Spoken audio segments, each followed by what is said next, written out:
Hello mga tropa, and welcome po sa Tropa Tones. Pagdating sa mga hayop na may malakas na suntok, ang unang nilalang na pumapasok sa ating isip ay ang mantis shrimp. Ang mga kamanghamanghang crustacean na ito ay maaaring maliit, ngunit mayroon silang kakayahang sumuntok na walang kapantay sa lahat ng mga hayop. Isipin nito, isang maliit, makulay na hipon na nagtatago sa kalaliman ng karagatan, ang mga mata nito ay patuloy na nagmamasid sa paligid. Bigla, nakita nito ang biktima nito, isang alimango na abala sa sarili. Sa isang iglap, pinakawalan ng mantis shrimp ang kanyang pag-atake. Ang mga club-like appendages nito, na tinatawag na dactyl clubs, ay bumibilis ng mas mabilis kaysa sa isang bala mula sa baril. Ang bilis ay talagang nakakagulat, umaabot hanggang 50 milya bawat oras sa loob ng mas mababa sa 3 milliseconds. Ang epekto ng suntok ng mantis shrimp ay kamangha-mangha. Sa isang suntok lamang, maaari nitong tanggalin ang braso ng isang alimango o basagin ang shell ng isang snail. Isipin ang lakas na kinakailangan upang magawa ang ganoong gawain.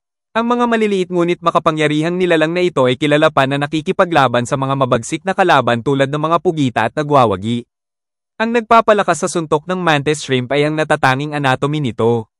Hindi tulad ng mga tao na umaasa sa mga kalamnan upang makabuo ng puwersa, ang mantis shrimp ay gumagamit ng mekanismong parang spring sa mga dactyl clubs nito. Ang mekanismong ito ay nag-iimbak at naglalabas ng enerhiya na nagpapahintulot sa isang napakabilis at napakalakas na suntok. Ngunit ang suntok ng mantis shrimp ay hindi lamang tungkol sa lakas, ito rin ay tungkol sa accuracy. Ang mga nilalang na ito ay may kamanghamanghang kontrol sa kanilang mga suntok na kayang ayusin ang anggulo at trajectory ng kanilang mga dactyl clubs ng may kamanghamanghang accuracy. Ang accuracy na ito ay mahalaga para sa pagtutok sa mga partikular na mahihinang punto ng kanilang biktima na nagpapalaki sa bisa ng kanilang suntok. Ang mantis shrimp ay walang duda na ang hayop na may pinakamalakas na suntok.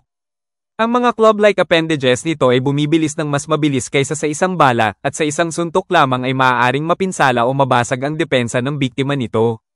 Kahit na ito ay nakikipaglaban sa mga alimango, snail, o kahit na mga pugita, ang kakayahan ng mantis shrimp sa pagsuntok ay isang tunay na kamangha-mangha ng kalikasan. So mga tropa, sana po may bagong kayong natutunan sa ating video.